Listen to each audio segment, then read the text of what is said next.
Un dossier régional aussi de préoccupation prioritaire, c'est bien sûr l'Afrique. Et ici, on parle des deux conférences à Paris à propos du Soudan et à propos de l'économie des États africains. Premièrement, la conférence liée au Soudan. Comment la présence du président Sisi côte à côte avec le président Macron a-t-elle joué un rôle dans le succès de cette conférence? Effectivement, le président Sisi était à Paris le 17 et le 18 mai pour ces deux exercices que vous évoquez, NJ, à la fois la conférence pour, en quelque sorte, donner un appui à la transition soudanaise, et puis une conférence aussi pour réfléchir à la relance des économies africaines, en particulier ces économies d'Afrique qui sont très affectées par la crise du Covid. Sur le premier point, sur la question du Soudan, effectivement, il faut à la fois soutenir cette transition politique. Après 30 années de régime islamiste et de régime de Béchir au Soudan. Il faut reconstruire politiquement le Soudan. Et puis il faut surtout aussi reconstruire l'économie du Soudan, qui est étranglée par une dette massive.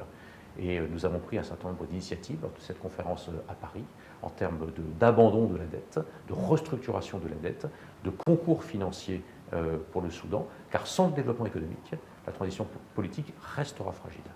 Et cette conférence n'aurait pas pu se tenir évidemment sans l'implication de l'Égypte. Et la présence du président Sisi a été un des éléments qui a expliqué effectivement les résultats de cette conférence. Il y a cette relation très particulière, très proche, cette grande proximité qui existe entre l'Égypte et le Soudan. Et évidemment, la présence du président Sisi à Paris a été un élément essentiel pour le succès de cette conférence. Et en ce qui concerne les États africains de façon générale, l'intérêt, disons, sans précédent de l'Égypte envers le continent africain, surtout lors de la présidence de l'Égypte de l'Union africaine, comment a-t-elle influencé la coopération avec la France dans ces dossiers? L'Égypte est un pays dont une partie du destin, une grande partie du destin s'inscrit en Afrique. C'est avec d'autres pays, je pense en particulier au Nigeria et à l'Afrique du Sud, l'Égypte est une des grandes puissances du continent africain. Et donc le destin de l'Afrique ne peut pas se construire, ne peut pas se penser sans l'Égypte. Et puis l'Égypte participe, en particulier sur le plan de la sécurité, je pense notamment aux soldats égyptiens qui sont engagés sous l'égide des Nations Unies dans un certain nombre de missions en Afrique. Et je pense en particulier au Sahel, au Mali, mais également dans d'autres pays. L'Égypte contribue aussi, par ses entreprises, à un certain nombre de grands projets en Afrique.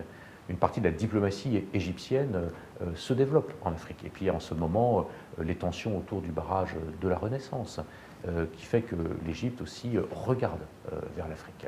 L'Égypte présidait l'année dernière l'Union africaine. Elle est encore cette année membre de ce qu'on appelle la Troïka. Et donc effectivement, la France s'intéresse de très près à l'Afrique.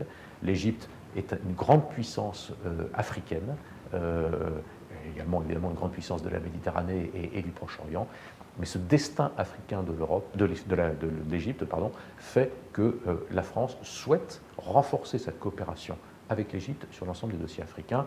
Et de ce point de vue, la participation du président Sisi au sommet de Paris du 18 mai sur le financement des économies africaines a représenté là aussi c'était une présence très utile et très importante.